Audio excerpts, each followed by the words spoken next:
చూస్ country delight, live better. ఇప్పుడే country delight app ని download చేసుకోండి. అసలు ఈ థియేటర్స్ బంద్, అసలు ఆ నలుగురు ఎవరు అన్నట్టుగా, అసలు ఆ నలుగురు ఉన్నారా, ఉంటే ఉన్నా కానీ మేము లేవని చెప్పుకుంటున్నారా, అసలు ఏంటి క్లారిటీ? ఆ నలుగురు పెద్ద మనుషులే. 18వ తారీఖు ఎగ్జిబిటర్ అసోసియేషన్ మీటింగ్ లో దిల్ రాజు గారు రామ్ ప్రసాద్ గారు ఎగ్జిబిటర్ అసోసియేషన్ చైర్మన్ కి ఫోన్ చేశారా లేదా, దాంట్లో ఒక డిసిషన్ తీసుకున్నారు. ఏమని? మాకు ఒకటి లోపల పర్సంటేజ్ సిస్టమ్ కానీ ఇవ్వకపోతే ఓకే పర్సంటేజ్ అడుగుతున్నారు, బుక్ మేషోలో వస్తున్న డబ్బులు మాకు పర్సంటేజ్ ఇస్తారా? కొంతమంది క్యాంటీన్లన్నీ అమ్ముకుంటున్నారు కదా, వాళ్ళ డబ్బులు మాకు పర్సంటేజ్ ఇస్తారా? ఆల్రెడీ జనం దగ్గర దోచుకుంటుందే ఎక్కువైపోయింది. ఒక మనిషి సినిమాకి పోవాలంటే 2000, ఫ్యామిలీ పోవాలంటే 10,000. ఏంటండి ఈ దోచుకోవడం అసలుకి? దిల్ రాజు గారు నన్ను మాటలో ఒక మాట చూడండి, నేను ఇక్కడ ఉండట్లేదు, ఇంటర్నేషనల్కి వెళ్ళిపోతున్నాను అన్నాడు. నీకు హీరో డేట్స్ ఎవరు ఇవ్వలేదు కాబట్టి నువ్వు ఇంటర్నేషనల్కి వెళ్ళిపోతాను అంటున్నావు. దిల్ రాజు గారు అడిగితే డేట్ ఇవ్వని హీరో ఎవరైనా ఉంటారు ఇండస్ట్రీలో? 100% పేర్లు చెప్పండి. నేను పేరు చెప్పాల్సిన అవసరం లేదు. స్టేట్మెంట్ ఇచ్చే ముందు ఇవ్వని డేట్లు, హీరోల పేర్లు కూడా చెప్పాలి. పవన్ కళ్యాణ్ గారి రియాక్షన్ ఏంటండి అసలుకి? పవన్ కళ్యాణ్ దగ్గర అంత హిస్టరీ ఉంది. హరిహర వీరమల్లుని ఆపే దమ్ము ఎవరికైనా ఉందా? హరిహర వీరమల్లు సినిమాని ఆపే ధైర్యం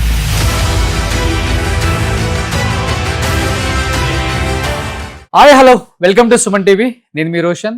అసలు ఈ థియేటర్స్ బంద్, అసలు పవన్ కళ్యాణ్ సినిమాకు ముందే థియేటర్ల బంద్ అనే చర్చ ఎందుకు రావాల్సి వచ్చింది? అసలు ఆ నలుగురు ఎవరు? ఆ నలుగురిలో నేను లేనంటే నేను లేను అని చెప్పి ఒకళ్ళకొకళ్ళు చెప్పుకుంటున్నారు. కాబట్టి ఆ నలుగురిలో అసలు ఎవరు ఆ నలుగురు? ఎందుకంటే అల్లు అరవింద్ గారు మాట్లాడుతూ ఆ నలుగురు కాస్త 10 మంది అయిపోయారు. ఇప్పుడు 10-15 సంవత్సరాల క్రితం ఆ నలుగురు ఇప్పుడు 20 మంది దాకా వచ్చేసారు అంటారు. కానీ ఆ నలుగురిలో నేను లేను. నాకున్న థియేటర్స్ కూడా హార్డ్లీ ఒక 15. ఇప్పటి నుంచి కూడా వాటిని రెన్యూవల్ చేసుకోవద్దు, అగ్రిమెంట్స్ అన్ని క్యాన్సిల్ చేసుకోండి వద్దని చెప్పాను. నాకుంది AAA ఒకటే. కానీ దిల్ రాజు గారు నిన్న ఒక ప్రెస్ మీట్ పెట్టి ఆ నలుగురిలో నేను కూడా లేను అని చెప్పేసి క్లియర్గా చెప్పారు. అసలు ఆ నలుగురిలో ఉన్న ఆ నలుగురు ఎవరు? ఇంకా మిగిలింది సురేష్ బాబు, ఏషియన్ సునీల. అసలు ఏంటి థియేటర్స్ అసలు ఎవరెవరికి ఉన్నాయి? ఒకసారి ఫస్ట్ లిస్ట్ చూద్దాం. సో ఈ లిస్ట్ చూసిన తర్వాత మనతో మాట్లాడటానికి సిద్ధంగా ఉన్నారు ప్రొడ్యూసర్ నట్టి కుమార్ గారు. సో నట్టి కుమార్ గారు, ఫస్ట్ థియేటర్స్ చూద్దాం. క్లియర్ గా సెంటర్స్ ఎన్ని ఉన్నాయి, నెంబర్ ఆఫ్ స్క్రీన్స్ ఎన్ని ఉన్నాయి క్లియర్ గా మీకు కనిపిస్తుంది అక్కడ. And screens run by owners clear గా పీవీఆర్ కావచ్చు, పీవీఆర్ కి 109. ఓ మేజర్ పార్టీస్ వాళ్ళే అన్నమాట. మేజర్ పార్టీస్ వాళ్ళు నేషనల్.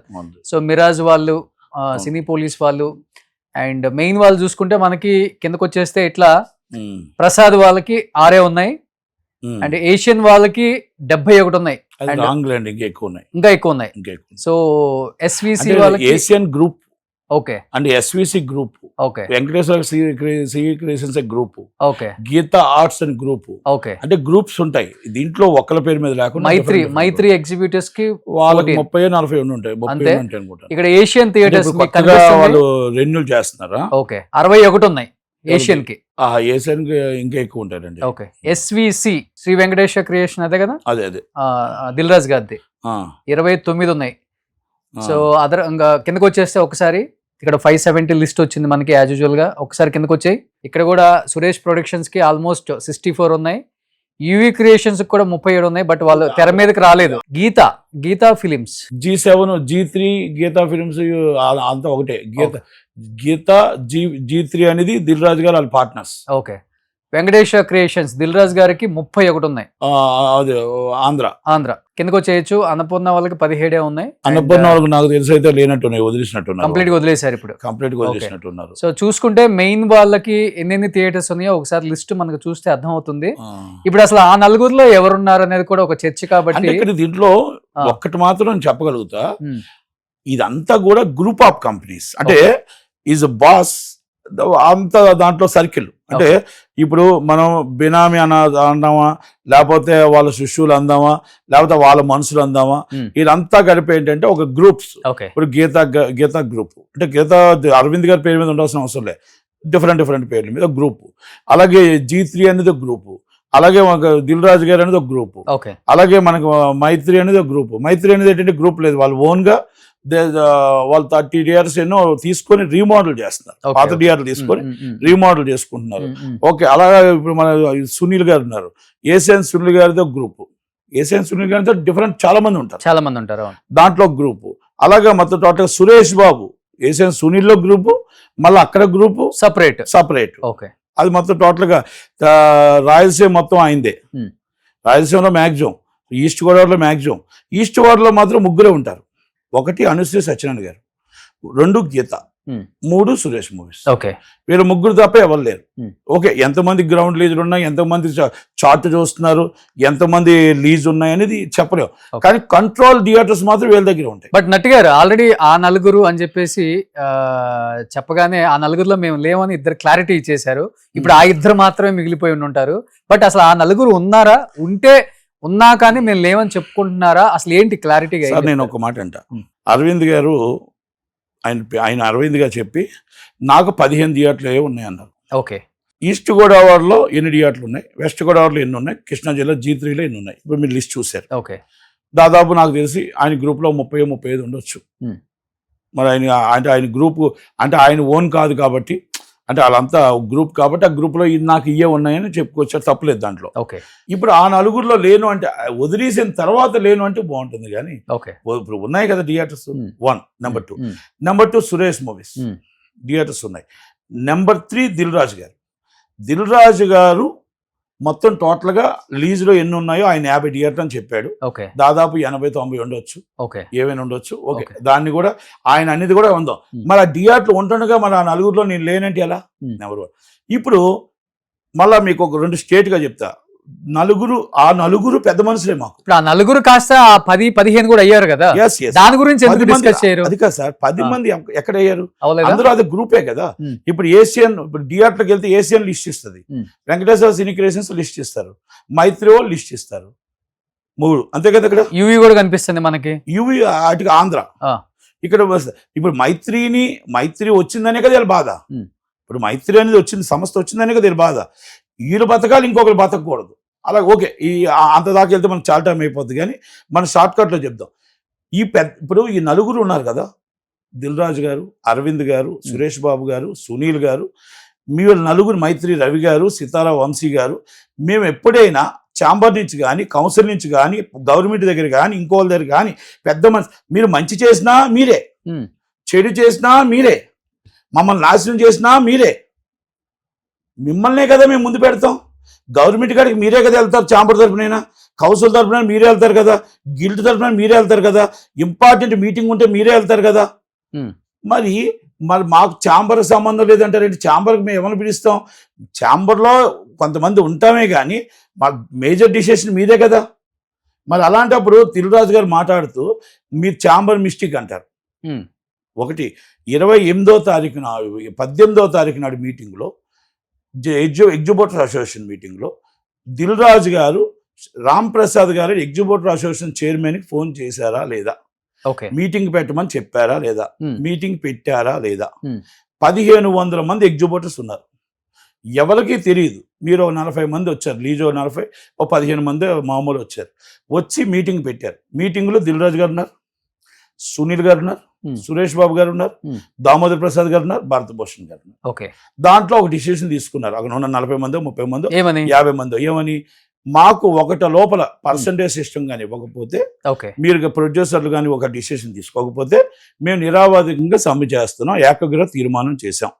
ఎవరు చేసింది ఇది? ఎగ్జిబిటర్ అసోసియేషన్ లో దిల్ రాజు గారు ఉన్నారు, సురేష్ బాబు గారు ఉన్నారు, వీళ్ళంతా ఉన్నారు. మీకు అది లెటర్ కూడా లాస్ట్ చూపిస్తారా?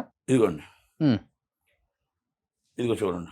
ఓకే, ఈ లెటర్ని ఎవరు పంపించారు? మొత్తం ఛాంబర్కి పంపించారు. సైన్ చేశారా దాని మీద? మొత్తం చేసింది ఎవరు? దామోదర్, ఇది మన రామ్ ప్రసాద్ గారు సైన్ చేశారు. ఓకే, ఈ ఎగ్జిబిటర్ సిగ్నేచర్స్ అనేది ఛాంబర్ లో ఉంటాయి మామూలుగా. ఈ అయితే ఎగ్జిబిటర్స్ అందరూ సిగ్నేచర్ చేసి ఆ కాగితంతో సైతం ఛాంబర్కి ఇచ్చారు. ఓకే, ఛాంబర్ వారు ఇంకో చూడండి, ఛాంబర్ వారు ఒక లెటర్ రాశారు. 18 వచ్చింది లెటరు. 19వ తారీఖున కౌన్సిల్కి ఏమని రాశారు? దామోదర్ ప్రసాద్ గారు, ఈయన 1వ తారీఖు నుంచి బంద్ చేస్తాం అంటున్నారు, ఇమ్మీడియట్లీ జాయింట్ కమిటీ మీటింగ్ పెడుతున్నారు, దయచేసి మీ నిర్మాతలతో మాట్లాడి డిసిషన్ తీసుకోండి అని కౌన్సిల్కి పెట్టారు. ఓకే. పెట్టిన వెంటనే 19వ తారీఖు నాడు ఉదయం 11 గంటలకు లెటర్ వస్తే సాయంత్రం 4 గంటలకు ఎమర్జెన్సీ మీటింగ్ కాల్ఫర్ చేశారు ప్రసన్న గారు. ప్రసన్న గారు మీటింగ్ కాల్ఫర్ చేసి దాంట్లో మైత్రి రవి గారు, సురేష్ బాబు గారు, దిల్ రాజు గారు, చంద్రబాబు శ్రీనివాసరావు గారు, మొత్తం నిర్మాతలు అందరూ వచ్చారు. వచ్చి కూర్చొని మనం ఎవరు సితార వంశీ గారు అందరూ వచ్చి మేము పర్సంటేజ్ సిస్టమ్ ఇవ్వలేము, ఇప్పుడు ఇవ్వలేము కనుక పర్సంటేజ్ సిస్టమ్ అనేది జరగదు. ఓకే, పర్సంటేజ్ అడుగుతున్నారు, బుక్ మేషోలో వస్తున్న డబ్బులు మాకు పర్సంటేజ్ ఇస్తారా? కొంతమంది మాకు ఆల్రెడీ వాళ్ళు క్యాంటీన్లన్నీ అమ్ముకుంటున్నారు కదా, వాళ్ళ డబ్బులు మాకు పర్సంటేజ్ ఇస్తారా? అడ్వర్టైజ్మెంట్లో డబ్బులు మాకు డిఫరెంట్ ఆల్రెడీ జనం దగ్గర దోచుకుంటుందే ఎక్కువైపోయింది. ఎందుకంటే ఇది ఒక ఒక రకంగా different. చెప్పాలంటేనేమో పాప్కార్న్ రేట్లు, కూల్ డ్రింక్ రేట్లు విపరీతం. చూస్తే థియేటర్ లో ఉన్న టికెట్ రేట్ కన్నా Double rate. పోవటానికి కారణం మేమే. ఎట్ ది సేమ్ టైం ఒక సినిమా రిలీజ్ అవుతుందంటే పోయి గవర్నమెంట్ దగ్గర పర్మిషన్ తెచ్చుకుంటారు. Yes. మాకు 800-1000 రూపాయలు టికెట్ చేయండి అని కల్కి టైంలో కూడా వెళ్ళారు. అన్ని టైం సో ఒక రకంగా దోచుకుంటుంది జనం దగ్గరే కదా. అదే అంటున్నాను నేను. ఇప్పుడు మనం ఇక్కడ జనాల్ని మనం దూరం చేసింది మనం చేసాం, జనాల్ని ఓటీటీ దూరం చేయలే, మనమే చేసాం. ఇప్పుడు ఓటీటీని దూరం చేస్తుంటే కలేజా ఎందుకు వస్తుంది? అవును, కలేజా ఆడుతూ ఈరోజు మొత్తం 8 కోట్ల పైన వస్తుంది కలెక్షన్. ఈరోజు మొత్తం రీరిలీజులు నేనే సృష్టించా. ఎన్ని సినిమా రీరిలీజులు బ్రహ్మాండంగా ఆడుతున్నాయి. మరి అదే సినిమా ఆడుతున్నాయి కదా అంటే నేను ఎందుకు చెప్తున్నానంటే మనం రేటు పెంచింది ఓకే. మనం థియేటర్ పాప్కార్న్ రేట్లు ఇష్టం వచ్చినట్టు పెంచి దాన్ని ఎవరు మాట్లాడే వాళ్ళు లేరు. ఓకే, అక్కడ మీటింగ్ కౌన్సిల్లో మీటింగ్ అయిపోయింది. కౌన్సిల్ మీటింగ్ లో యునానిమస్ గా ఏం చేశారంటే మీరు 1వ తారీఖున బంద్ చేయడానికి లేదు, ఎవరు బంద్ చేసినా ఉన్న థియేటర్లో ఆడుతాము అంటూ ఒక మాట ఏమన్నారంటే మీరు బంద్ చేయకుండా ఉంటే మేము మీటింగ్ పెట్టి కమిటీ వేద్దాం, కమిటీలో డిస్కస్ చేసుకుందాం, డిస్కస్ చేసుకొని మీకు నష్టం ఏంటి మాకు నష్టం ఏంటి మాట్లాడుకుందాం అని అన్నారు. దాంట్లో సురేష్ బాబు గారికి ఏదో కోపం వచ్చింది, రవి గారు మైత్రి రవి గారు మాట్లాడిన మాటలు, ఒక ఆయన ఏదో బయటకు వెళ్ళిపోయాడు. అయిపోయిన తర్వాత all of the sudden night మొత్తం టోటల్ మేము అనౌన్స్ చేసి ఒక లెటర్ పంపించేసాం. కానీ ఒకటి నట్టి గారు ఇప్పుడు ఇది పంపించారన్నారు. ఓకే, ఇప్పుడు ఇదిగోండి, ఓకే, ఇది లెటర్ ఏమని పంపించాం, కాంపిటీషన్ కమిషన్ ఆఫ్ ఇండియా ఉంది, ఇది ఆల్ ఆఫ్ ది సడన్ బంద్ చేస్తే మొత్తం టోటల్ సినిమాలు రిలీజ్ అయి ఉన్నాయి. హరిహర వీరమల్లు, కమలాసన్ గారి సినిమా, కుబేర్ అన్ని అనౌన్స్ చేసి ఉన్నాయి. ఇలాగ మీరు బంద్ చేస్తే తీవ్ర నష్టం వస్తుంది కనుక మీరు థియేటర్ భైరవం అనౌన్స్ చేస్తున్నారు, భైరవ్ అనౌన్స్ చేస్తున్నారు అని డైరెక్ట్గా అన్నింటిలో కలిపి మొత్తం అంతా మనం లెటర్లు అన్ని పంపించాం. లెటర్లు 22 తారీఖున పంపించాం. ఓకే, అయిపోయింది. జాయింట్ కమిటీ మీటింగ్ పెడదాం అని అనుకున్న సమయానికి ఈరోజు కందులు దుర్గేష్ గారు ఇమీడియట్లీ ఆయనకి ఏదో ఇన్ఫర్మేషన్ వెళ్ళి మీరు ఇలా సినిమాలను అసలు ఆల్ ఆఫ్ ది సడన్ ఎవరు చేస్తున్నారు ఏంటిది, ఎగ్జిబిటర్లు నాకు కంప్లైంట్ ఇచ్చారు, అసలు ఎవరికి తెలియకుండా మీరు బంద్ ఎలా అనౌన్స్ చేశారు. ఏపీ గవర్నమెంట్ కి అసలు నోటీస్ లేదు, గవర్నమెంట్ కాదు ఎగ్జిబిటర్లకు నోటీస్ లేదు, నేను ఎగ్జిబిటర్ని, డిస్ట్రిబ్యూటర్స్ కూడా లేదు, ఎవరికి లేదు. ఓకే, మీకు ఇంకొకటి తెలుసండి, ఉదయం లెగిస్తే నేను పైన జాయింట్ సెక్రటరీ ఛాంబర్లో కానీ ఉదయం లెగిస్తే ఏదైనా డిబేట్లో కానీ పాల్గొంటాను, నాకే తెలియదు అంటే బంద్ అని బయట వాళ్ళకి ఏం తెలుస్తుంది? మీలాంటి ఎవరో నాకు చెప్తే బంద్ అని తెలిసింది. తెలిసిన వెంటనే నేను ఖండించా, ఇది బంద్ అనేది జరగదు, అవ్వదు, 1వ తారీఖున థియేటర్లో సినిమాలు పడతాయి, కొంతమంది మా వాళ్ళు చేస్తున్న రాజకీయాలు ఇవని కూడా చెప్పాను నేను. సార్ ఇప్పుడు ఈ రాజకీయం పక్కన పెడితే ఇప్పుడు గవర్నమెంట్ లో లేనప్పుడు పవన్ కళ్యాణ్ గారు సినిమాలు చేసేటప్పుడు కూడా పవన్ కళ్యాణ్ గారిని ఏదో ఒకళ్ళిద్దరు ఎవరో కానీ మిగతా వాళ్ళు ఎవరైనా కానీ ఎదిరించే దమ్ము లేదు, ఎదురు పడితే మాట్లాడే ధైర్యం కూడా చెయ్యరు. ఆయన సినిమాలప్పుడు ప్రొడ్యూసర్స్ కానీ ఎగ్జిబ్యూటర్స్ కానీ డిస్ట్రిబ్యూటర్స్ కానీ లిమిట్స్లోనే ఉంటారు, రిలీజ్కి ఎలా చేయాలో డిసైడ్ చేసుకొని మరీ రిలీజ్ చేస్తారు అంటారు. అలాంటిది ఈరోజు డిప్యూటీ చీఫ్ మినిస్టర్ గవర్నమెంట్లో ఉన్నారు, అలాంటి వ్యక్తి సినిమా ఇంకొక 1 వీక్లో రిలీజ్ అవబోతుంది, హరిహర వీరమల్లు. అంటే సాహసం చేశారా లేకపోతే దీన్ని పెద్దగా ఏదో బ్లాస్టింగ్ చేయాలి, న్యూస్ స్ప్రెడ్ అవ్వాలి, బాగా వైరల్ అవ్వాలి, వైడ్ గా అందరికి రీచ్ అవ్వాలి కాబట్టి ఏదన్నా ఒక డ్రామా నడుస్తుందా అనేది ఎవరికి అర్థం కాదు. డ్రామా కాదు ఈ డ్రామా, ఎందుకంటే ఇది మాకు 10 సంవత్సరాల నుంచి నడుస్తుంది ఈ పర్సెంటేజ్ సిస్టమ్. అంటే బంద్ చేసి సినిమా రిలీజ్ అప్పుడు పవన్ కళ్యాణ్ గారి సినిమా అప్పుడు ధైర్యం చేయరు కదా, ఎవరు చేయరు, బంద్ చేసేంత అవకాశం ఇక్కడ లేదు. హరిహర వీరమల్లు అంటే ఇక్కడ మీకు చాలా మందికి తెలియని విషయం ఇది, హరిహర వీరమల్లు అనే సినిమా డిస్ట్రిబ్యూషన్ వెళ్ళాలి, అది ఎక్కువ బడ్జెట్ అయింది. ఓకే, ఎందుకంటే లేట్ అవ్వడం వల్ల ఎక్కువ బడ్జెట్ అయింది. ఆ బడ్జెట్లో సినిమాని బయటికి ఎవరో ఒకరు కొనాలా, ఇక్కడ మోనోపాలి చేసి ఆ సినిమాని వాళ్ళకు వచ్చే రేట్లో రప్పించుకోవడానికి ఈ మొత్తం మాకు ఇన్ని థియేటర్లు ఉన్నాయని మీటింగ్ పెట్టారు అనేది మాత్రం మాకు తెలిసిన సమాచారం. దీంట్లో సితారా వాళ్ళు కానీ మైత్రి వాళ్ళు కానీ ఏదో ఇన్వాల్వ్ అయ్యి ఈ సినిమాని ఏదో బయట వేయడానికి కొంచెం ఎందుకంటే ఎక్కువ బడ్జెట్ అయింది కాబట్టి ఫైనాన్స్ కొంచెం ఎక్కువ ఉంది కాబట్టి దీన్ని ఎందుకంటే ఏఎం రత్నం గారు అంటే అప్పుడప్పుడు సినిమా తీస్తారు కాబట్టి కొంచెం రెగ్యులర్ డిస్ట్రిబ్యూటర్ ఇవ్వరు కాబట్టి దీన్ని ఏదో విధంగా బయట వేద్దామని ఒక ప్రయత్నం చేస్తుంటే ఇక్కడ ఎప్పుడైతే ఈ సినిమా కూడా మైత్రికో లేకపోతే ఇంకొకరికి వెళ్ళిపోతే మా పరిస్థితి ఏంటి అని దాని మీద ఏదో జరిగిందనేది మాత్రం ఆల్రెడీ మా ఇండస్ట్రీలో ఉన్నది టాక్. అది వాస్తవం కూడా ఉంటుంది, వాస్తవం కూడా ఉండొచ్చు.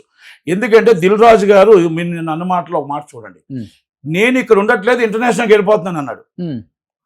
నేను ఇక్కడ సినిమాలు చేయను, నేను ఇంటర్నేషనల్ రేంజ్కి వెళ్ళిపోయాను. Thank you very much. ఆయన ఇంటర్నేషనల్ రేంజ్కి వెళ్ళాలని కోరుకుందాం. ఎందుకంటే నాకంటే 4 సంవత్సరాలు వెనక్కి వచ్చారు ఆయన. చక్కగా హ్యాపీగా ఆయనకి సూపర్ హిట్స్ వచ్చాయి, 1000 కోట్లు సంపాదించాడు. ఇప్పుడు ముందుకెళ్ళడం చాలా మంది సంతోషం, తప్పేం లేదు దాంట్లో. అయితే ఆయన ఇంకో మాట అన్నాడు, నేను మన దిల్ రాజ్ డ్రీమ్స్ అని చెప్పేసి కొత్త వాళ్ళతో సినిమాలు తీస్తాను అన్నాడు. తప్పలేదు. అయితే ఆయన అన్నదానికి బయట అన్నదానికి రివర్స్ అవుద్ది. కింద ట్రోల్స్ చూస్తున్నారా, నీకు హీరోలు డేట్స్ ఇవ్వట్లేదు, నీకు హీరోలు డేట్స్ ఎవరు ఇవ్వలేదు కాబట్టి నువ్వు ఇంటర్నేషనల్కి వెళ్ళిపోతాను అంటున్నావు, కనుక నీకు ఎవరు నేను పట్టించుకో, డిస్ట్రిబ్యూషన్ ఎవరు నీకు ఇవ్వట్లేదు కాబట్టి ఇవన్నీ తీసుకొచ్చి ఒక క్రియేట్ చేసావు. దిల్ రాజు గారు అడిగితే డేట్ ఇవ్వని హీరో ఎవరైనా ఉంటారు ఇండస్ట్రీలో? ఎవరున్నారు ఇప్పుడు? ఎవరు పేర్లు చెప్పండి. ఎవరు? నేను పేర్లు చెప్పాల్సిన అవసరం లేదు. ఇప్పుడు ఏంటంటే స్టేట్మెంట్ ఇచ్చేటప్పుడు కూడా నో చెప్పిన హీరోస్ పేర్లు కూడా చెప్పాలి. ఇప్పుడు నేను స్టేట్మెంట్ ఇచ్చే ముందు ఇవ్వని డేట్లు హీరోల పేర్లు కూడా చెప్పాలి. సార్ నేను ఒకటి అడుగుతా, 100 కోట్లు దాటిన హీరోలు ఎవరైనా దిల్ రాజు గారు డేట్స్ ఇచ్చి ఉన్నాయా నాకు చెప్పండి. ఈ 100 కోట్లు దాటి 700 కోట్ల బడ్జెట్ లో ఉన్న సినిమాలు ఒక మైత్రి, ఒక సితారా తప్ప ఇంకో కంపెనీ ఏదైనా ఉందా? అంటే వాళ్ళు వెరీ గుడ్ కంపెనీ చేస్తారు. ఒకప్పుడు ఎంఎస్ రెడ్డి గారు, ఒకప్పుడు ఎంఎస్ రాజు గారు, ఒకప్పుడు దిల్ రాజు గారు, ఒక్కొక్క వెలుగారు, సురేష్ బాబు గారు చేశారు, అరవింద్ గారు చేశారు, అందరూ చేశారు. ఇప్పుడు బడ్జెట్లు పెరుగుతూ ఉన్నాయి. ఇప్పుడు వాళ్ళు తట్టుకొని చేయగలిగే దమ్ముంది మైత్రికి, ఓ సితారాకి. మరి దిల్ రాజు గారు ఉండాలిగా ప్రాజెక్టులు. సరే, సినిమాలు తీయటంలో వాళ్ళు తిట్టా అని చెప్పారు. ఇప్పుడు ఈ సినిమాని ఆపేయటంలో ఆ నలుగురు అంటే ఎవరని చెప్తారు మీరు పేర్లు? ఆ నలుగురు ఎవరు? సినిమాని ఆపేయడంలో ఈ నలుగురు అని నేను చెప్పట్లేదు. మళ్ళా ఎవరో ఒక పాత్ర కీలకంగా ఉంటుంది కదా. మాత్రం వాస్తవం. నేను 2 విషయాలు చెప్తా. 12వ తారీఖు సినిమా రిలీజ్ పెట్టుకొని కనబడలేదా కళ్ళు అని అడుగుతున్నా. ఇస్ 12th డేట్ వేశారు హరిహర వీరమల్లు. 30వ తారీఖు భైరవం వేశారు, 30వ తారీఖు కలేజ వేశారు, 5వ తారీఖు కమలాసన్ గారు సినిమా వేసేటప్పుడు అనౌన్స్మెంట్ మీరుంటుండగా, మీ పెద్ద మనుషులు ఉంటుండగా, మీరందరూ మీ పెద్దలని మేము కోరుకుంటున్నాం. మీరు ఎప్పుడు సినిమాకి పెద్దలు, ఇండస్ట్రీకి పెద్దలు, గవర్నమెంట్కి పెద్దలు, మీరందరూ ఉంటుండగా 1వ తారీఖు అనౌన్స్ చేస్తే మీరేం చేస్తున్నారు? మీరు ఖండించకుండా ఏం చేస్తున్నారు అడుగుతున్నా. మొత్తం టోటల్ పవన్ కళ్యాణ్ గారు ఆఫీస్ నుంచి వచ్చిన దాకా, లేకపోతే దుర్గేష్ గారు వచ్చిన దాకా ఒక్కలేదా ఖండించారా? ఏప్రిల్ 19 మళ్ళా చెప్పాడు ఆయన, ఏప్రిల్ 19 సూత్రధారి సత్యనారాయణ అన్నారు. ఓకే, మరి అది తీసుకుంది. ఏప్రిల్ 19వ తారీఖు నాడు వాళ్ళు పెట్టుకున్న మీటింగ్ ఏంటో తెలుసండి. ఆ రోజు దిల్ రాజు గారు లేరని చెప్తున్నారు. దానికి కూడా నేను వస్తా. మరి ఏప్రిల్ 18 మే 18 అనుశ్రీ సత్యనారాయణ లేడుగా. మే 18 అనుశ్రీ సత్యనారాయణ లేడు కదా. ఏప్రిల్ 19 జిల్లా మీటింగ్ వాళ్ళ జిల్లాలో అందరూ పెట్టుకొని ఆ మీటింగ్ లో ఎవరున్నారు? Represented by Suresh movies, represented by Allu Aravind గారు, అంటే మనుషులు వాళ్ళ థియేటర్, అలాగే అనుశ్రీ సత్యనారాయణ గారు, అక్కడ ఉన్న ఎగ్జిబిటర్స్, వాళ్ళంతా కలిపి ఏమనుకున్నారంటే, అంటే ఇప్పుడంటే ఇది ఏప్రిల్ 19వ తారీఖు నాడు పెట్టిన మీటింగ్ ఏంటంటే, మేము జూన్ 1 దాకా చూస్తాం పర్సంటేజ్ సిస్టమ్. కానీ ఒకవేళ ఇవ్వకపోతే మాకు ఎవరు పర్సంటేజ్ ఇస్తే మేము వాళ్ళకే సినిమాలు వేస్తామని మేము నిర్ణయం తీసుకున్నాం. మా జిల్లా తీసుకున్న నిర్ణయం, not only Andhra Pradesh and Telangana. వాళ్ళు పెట్టారు కదా. మరి ఆ రోజు అరవింద్ గారు టీం ఉంది కదా అక్కడ, మీరు ఎందుకు ఖండించరా? సురేష్ బాబు గారు టీం ఉంది కదా, మీరు ఎందుకు ఖండించరా? మళ్ళీ అదే మాట తీసుకొచ్చి ఏప్రిల్ 18వ తారీఖు నాడు మీరు ఇక్కడ ఈసీ మీటింగ్ ఇక్కడ ఎగ్జిక్యూటివ్ మీటింగ్ పెట్టేటప్పుడు మరి ఆయన లేడు కదా. అది ఏప్రిల్ ఎక్కడ, మే 18 ఎక్కడ? మరి మే 18 తీసుకున్న అనౌన్స్మెంట్ కి ఏప్రిల్ 12 తారీఖు రిలీజ్ కి డేట్ అనౌన్స్ చేస్తుంది. అరవింద్ గారి రోల్ ఏంటంటారు అసలు ఇక్కడ? ఏది అరవింద్ గారి రోల్? అందరితో ఒకటే. చెప్పారు, నాకు థియేటర్స్ కూడా లేవు ఇప్పుడు. సార్ నేను ఒకటే అంట, అరవింద్ గారు పెద్ద ఆయన మొన్న పెట్టిన ప్రెస్ మీట్ ఏప్రిల్ 19 తారీఖు మీ వాళ్ళు ఉన్నారు కదా, నిజంగా అక్కడ బంద్ అని ఉంటే మీరు అక్కడ కానీ ఖండించి ఉంటే, మీరు నిజంగా కానీ మీకు ముందే తెలుసు అని చెప్పారు. ఏది మే 18 నాడు మాకు ఈ మీటింగ్ రమ్మంటే కూడా నేను రానన్నాను, మా వాళ్ళని కూడా వెళ్ళొద్దు అన్నాను అని చెప్పారు. నిజంగా మీరు అది వచ్చి మీరు ఇమీడియట్గా ఒక ప్రెస్ నోట్ రిలీజ్ చేసి, ఇది తప్పు, మీరు దురశాసనం చేస్తున్నారు, ఇది హరిహర వీరమల్లు సినిమా ఉంటుండగా మీరు థియేటర్ బంద్ అనేది తప్పు అని మీరు ముందే ప్రశ్న. ఇప్పుడు సినిమా పోస్ట్ పోన్ అవుతుందా లేకపోతే థియేటర్స్ బంద్ చేస్తారా? సినిమా As 12వ usual గా రిలీజ్ అవుద్దండి. అవుతుందా? 12వ తారీఖు రిలీజ్ అవుద్ది, పక్కా రిలీజ్ అవుద్ది. As per clearance and finance వాళ్ళు ఇంటర్నల్ గా వాళ్ళు చూసుకొని చేసుకుంటారు. సినిమా రిలీజ్ ఆపడానికి ఎవరు లేదు, ఎవరికి దమ్ము లేదు, అంత ధైర్యం కూడా లేదు. ఇది చిన్న డ్రామా ప్లే చేశారు అంతే. ఆ డ్రామా ప్లేలో మొత్తం బుక్ అయిపోయి ఇప్పుడు తప్పించుకోవడానికి ప్రయత్నాలు చేస్తూ ఒకరి మీద ఒకరు వేసుకుంటున్నారు.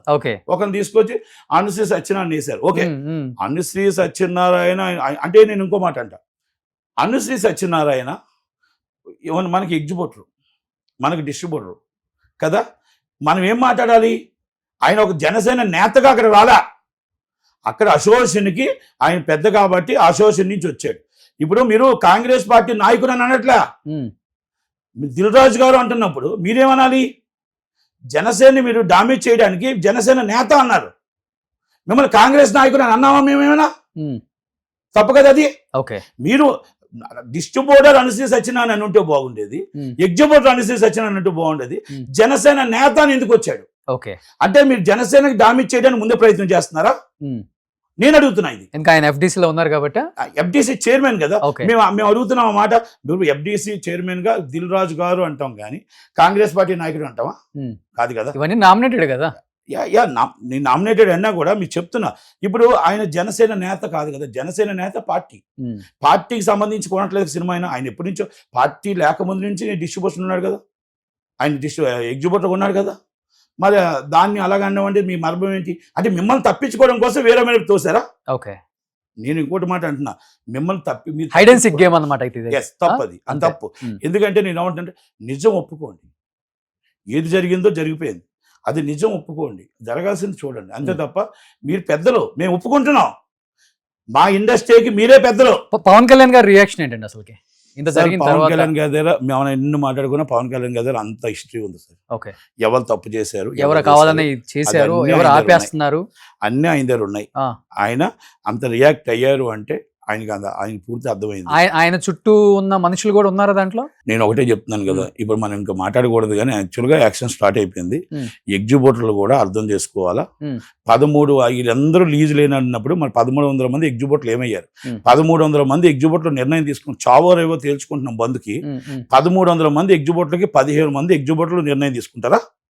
ఏమని చెప్పండి. అది రేపు 35 మీటింగ్ లో మాట్లాడతాం కంపల్సరీ. ఎందుకంటే ఎగ్జిబ్యూటర్ లైఫ్ ఇది, ఎగ్జిబ్యూటర్ జీవితం ఇది. ఈ రోజు మాకు థియేటర్లు అయినా సీజ్ అయినా, థియేటర్ ఇబ్బంది వచ్చినా, వీళ్ళు చేసిన పాపాలకి, వీళ్ళు చేసిన మాయలకి, వీళ్ళు చేసిన కుట్రలకి మేము బలైపోతాం. ఇప్పుడు ఎంఆర్ఓ ఆల్రెడీ ఇప్పుడే ఎంఆర్ఓ గారు అన్ని థియేటర్లు చెకింగ్ చేస్తారు. మా థియేటర్ కూడా చెక్ చేశారు. డెఫినెట్ గా మేము ఎంత అమ్ముతున్నాం, ఏంటి అమ్ముతున్నాం తప్పే కాదండి. ఈ పనికి మాలిన పేదాలు ఇంత ఇస్తాడు వాడు, 600 800, వాడు చెప్పిందే రేటు. వాడు కూల్ డ్రింక్ కూడా ఎవడు ఏదో 4 ఐస్ ముక్కలు వేసి వాటర్ ఇస్తాడు, దాన్ని ఒక 250 300 అంటాడు. 1000 రూపాయలు అండి ఊరికి ఒక సెట్ తీసుకుంటే. సినిమా టికెట్ చూస్తేనేమో 800. ఒక మనిషి సినిమాకి పోవాలంటే 2000, ఫ్యామిలీ పోవాలంటే 10,000. ఏంటండి దోచుకోవడం అసలుకి? ఇది నేను అరిసి నేను ప్రేక్షకులు రావట్లేదు, మన పాప్కార్న్ సమోసా 170 రూపాయలు అమ్ముతున్నాం, వాటర్ బాటిల్ తాగి వాటర్ బాటిల్ 170 అమ్ముతున్నాం. మనం టోటల్ గా కోక్ అనేది పెట్టి మనం ఒక గ్లాసులో వేసి ఇచ్చి 350 రూపాయలు. ఆ పాప్కార్న్ అనేది మా 570 రూపాయలు తీసుకుంటున్నాము. ఎందుకు ఇది? ఈ డబ్బు ఉంటే భయపడిపోతున్నారు ఫ్యామిలీస్ వచ్చి, పిల్లలకి మేము కొనివ్వలేము, మా దగ్గర డబ్బులు లేవు కనుక వెళ్లకుండా మనిషి ఇంట్లో చూసుకుంటే బెటర్ అనేది జనాలు తగ్గిపోయారు. మనం రేటు కూడా ఇస్తాం, అబ్నార్మల్ రేట్లు జనమే బ్యాన్ ఆల్రెడీ బ్యాన్ చేశారు. ఏమండి 4 నెలల నుంచి 30 నుంచి 50 టికెట్లు ఎక్కువ తెగలేదండి. అవును, 30 టికెట్ నుంచి 50 టికెట్ ఏ ఎగ్జిబిటర్ అడగమనండి. ఒక్క కలేజా ఇవాళ కనబడుతుంది కలెక్షన్ తప్ప ఏ సినిమా అయినా ఉందని చెప్పమని లేదు అసలు. మనం నిజం ఒప్పుకోవాలి. చిన్న హీరో, ఒక మీడియం హీరో, ఒక రకమైన స్టార్ హీరో కూడా సినిమాలు జనాలు పోట్లా రావట్లేదు. క్లియర్ ఓటీటీకి వచ్చేస్తుంది, మనం వెళ్ళి అనవసరంగా డబ్బులు వేస్ట్. ఇప్పుడు ఒకటండి, అందరి దగ్గర డబ్బులు ఉండవు. అవును, మనం ఇక్కడ 2 విషయాలు గవర్నమెంట్ కూడా ఆలోచించాలి. 2 గవర్నమెంట్లు ఆలోచన చేసింది అంటే, మనం ఇస్తున్న పెన్షన్ 4000. అవును, పేదవాడు కూడా హీరో ఫ్యానే, పేదవాడు హీరో ఫ్యానే, మిడిల్ క్లాస్ హీరో ఫ్యానే, హై క్లాస్ హీరో ఫ్యానే. అలాంటప్పుడు మనం 4000 రూపాయలు 2000 రూపాయలు పట్టుకెళ్ళి సినిమా టికెట్ తెచ్చేసుకుంటే ఆ 2000 రూపాయలతో తల్లి నెల రోజులు అయితే ఉంటుంది. ఇంకొకటి ఆలోచించండి, హైదరాబాద్ లాంటి సిటీలో మీకు ఈ సింగిల్ స్క్రీన్స్ తగ్గిపోయాయి. అది సౌండ్ ప్రాబ్లమో లేకపోతే కూర్చునే ఫీల్ సినిమా చూడాలన్న ఒక ఇది ఎక్కువ మల్టీప్లెక్స్కి వెళ్ళిపోతున్నారు. చిన్న అంటే మీడియం రేంజ్ అంటే నుంచి మల్టీప్లెక్స్ లో మెయింటెనెన్స్ ఉంటుంది. మెయింటెనెన్స్ ఉంటుంది, సినిమా చూడాలన్న ఒక ఇది ఉంటుంది. Yeah. ఎస్, బట్ అక్కడికి వెళ్తే ఇట్లా ఉంటుందా దోచుకోవడం అనేది కూడా. అంటే దాన్ని మేము ఫైట్ చేస్తే is government not supported. Okay, government high court order ఏమని ఇచ్చిందంటే, వాళ్ళు హైకోర్టుకి వెళ్ళారు, ఇండియా మొత్తం మీద హైకోర్టుకి వెళ్ళారు. వెళ్తూ వాళ్ళు ఏమన్నారంటే, మా ప్రోడక్ట్ మా ఇష్టం, మీరు కొనుక్కోవడం మానేయమనండి, లాన్ నుంచి బయట నుంచి తెచ్చుకోవడానికి కోర్టు ఆర్డర్ ఇచ్చిందండి. మీరు వాటర్ బాటిల్ కానీ అన్ని ఎలా చేయాలి అని తెచ్చిస్తుంది. తెచ్చిన 10 రోజుల తర్వాత మూస్తారు. ఎవరిని లోన్కి రానివ్వట్లేదు. ఏమనంటే ఇది సెక్యూరిటీ రీజన్స్. మీరు సెక్యూరిటీ రీజన్స్ అని లోన్కి తీసుకురానివ్వరు. మీ దగ్గర తినాలంటే తాగాలంటే మా దగ్గర డబ్బులు లేవు. అవును, ఇది హైకోర్టు ఆర్డర్ని కంటెంప్ట్ ఆఫ్ కోర్టు వస్తుంది. అంటే గవర్నమెంట్ కూడా ఆర్గ్యుమెంట్ చేయలేకపోయింది. గవర్నమెంట్ ఆ రోజు 2 గవర్నమెంట్ ఫెయిల్ అయినట్టు. సేఫ్ ఏ ఉందండి అక్కడ బాంబ్ స్కాడ్ తోనే మన లోపల కాదండి, అదే ప్రతి థియేటర్ లో డ్రామా అండి. ఇదంటే నేనేమన్నా డ్రామా. ఇప్పుడు సునీల్ గారికి ఉన్న థియేటర్లు ఉన్నాయి కదా, ఓకే, మన సమాస బయట ఎంత ఉంటుంది? 25 రూపాయలు, 20, 30. ఓకే, దాన్ని 50 రూపాయలు అమ్మొచ్చు, అంతే. 150 రూపాయలు అమ్ముతారా? వాటర్ బాటిల్ ఎంత ఉంటుంది? 20 రూపాయలు. దాన్ని ఎంత అమ్ముతారండి? 170, 180. మరి 20 రూపాయలు వాటర్ బాటిల్ అమ్మాలిగా 12 రూపాయలు కదా మనం పడేది. మరి పాప్కార్న్ ఎంత ఉంటుందండి? 15 రూపాయలు పడుతుంది, లేకపోతే 20 రూపాయలు పడుతుంది. దాన్ని 500 రూపాయలు 400 రూపాయలు ఎందుకండి? కోక్ ఎంత అండి? అంటే ఇవన్నీ నేను సునీల్ గారా లేకపోతే దిల్ రాజు గారా? 20 రూపాయలు. ఇప్పుడు వీళ్ళంతా ఒకటైపోయారు. ఇప్పుడు దిల్ రాజు గారు, సునీల్ గారు, వీళ్ళందరూ ఒకటైపోయి మొత్తం టోటల్గా 1 man షో. ఇప్పుడు ఇదే అంటున్నాను నేను. మీరు ఇప్పుడు ఇవన్నీ కూడా మీ దాంట్లో డిబేట్ పెట్టండి, నేను చూపిస్తా. వాళ్ళు ఇది కరెక్టా కాదని ఒప్పించమండి. ఇది అబద్ధం అని చెప్పమానండి. వాళ్ళు థియేటర్స్ లేవు అన్నాడు, ఆ నలుగురిలో నేను లేను అన్నాడు. నలుగురిలో లేననేది అబద్ధం అని తేలిపోయింది. కుట్రలో నేను లేననేది తేలిపోయింది. ఆయన ఉన్నాడని అర్థమైపోయింది. ఇప్పుడు థియేటర్లో అర్థమైంది. ఇంకా లిస్ట్ ఎవరు ఇచ్చారో కానీ ఆ లిస్ట్లో ఇంకా కొన్ని రావాల్సి ఉన్నాయి. ఓకే, కొన్ని అటు ఇటు ఉన్నాయి కాబట్టి ఓకే, నో ప్రాబ్లం. కానీ ఇక్కడ మొత్తం టోటల్గా థియేటర్లు మొత్తం 1000 థియేటర్ల పైన లీజులో ఉన్నాయి. Okay, so last and final గా చెప్పండి నటి గారు, హరిహర వీరమల్లుని ఆపే దమ్ము ఎవరికైనా ఉందా? హరిహర వీరమల్లు సినిమాని ఆపే ధైర్యం ఎవరికి లేదు, రాదు, రాబోదు. నెంబర్ 1, ఇలాంటి కుట్రలు ఎన్ని చేసినా ఆయన ఎదుగుతూనే ఉంటాడు. ఆయనే డిప్యూటీ సీఎం, రేపు కాబోయే సీఎం. సెంట్రల్లో కీలక పాత్ర, కీలక వ్యక్తి. ఈ రోజు సెంట్రల్లో బీజేపీ అతి ఎక్కువ బాధ్యతలు అప్పచెప్తుంది. నమ్మకంగా ఉన్న వ్యక్తి ఎవరైనంటే, నిజాయితీకి మారిపోయారంటే ఆయనే పవన్ కళ్యాణ్, కొన్నిదల పవన్ కళ్యాణ్. ఆయన్ని టచ్ చేసి చూడు ఏమవుద్దు అనేది ఇప్పుడు ఆల్రెడీ కనబడింది, ఇంకా కనబడుతుంది. ఆయన టచ్ చేస్తే చాలు, టచ్ చేస్తే ఏమవుద్దో ఇప్పుడు మాకు కనబడుతుంది, ఆల్రెడీ చుక్కలు కనబడుతున్నాయి. కనుక ఆయన మీద కుట్ర చేసేవాళ్ళు కిందకి వెళ్ళిపోయి ఎక్కడో ఉంటారు తప్ప ఆయన కుట్రను భగ్నం చేసుకుంటూ ఆయన ఎక్కడికో వెళ్ళిపోదు. ప్రక్షాళన స్టార్ట్ అయ్యింది. హరిహర వీరమల్ల 12 సినిమా రిలీజ్ అవుద్ది. కనుక మళ్ళా నేను ఒకటి రిక్వెస్ట్ చేస్తున్నా, గవర్నమెంట్లో రెండింటికి దయచేసి సామాన్య ప్రేక్షకుడు, పేదవాడికి అందే విధంగా, మిడిల్ క్లాస్కి అందే విధంగా, హై క్లాస్కి అందే విధంగా టికెట్ రేటు సామాన్య ప్రేక్షకుడికి, నిర్మాత నష్టపోకుండా, సామాన్య ప్రేక్షకుడు ఇబ్బంది పడకుండా ఉండేటట్టు చూడాలని దయచేసి నా రిక్వెస్ట్. ఏదైతే పాప్కార్న్ రేట్స్ అయి ఉన్నాయో ఈ సినిమా నుంచే ప్రక్షాళన జరగాల. అనుకున్న రేటుకి మొత్తం టోటల్ సామాన్య ప్రేక్షకులు రావాలని కోరుకుంటూ పవన్ కళ్యాణ్ గారు నా request. Thank you so much అండి. Thank you. సుమన్ టీవీలో మీ పర్సనల్ అండ్ బిజినెస్ ప్రమోషన్స్ కోసం కింది నెంబర్కి కాంటాక్ట్ చేయండి.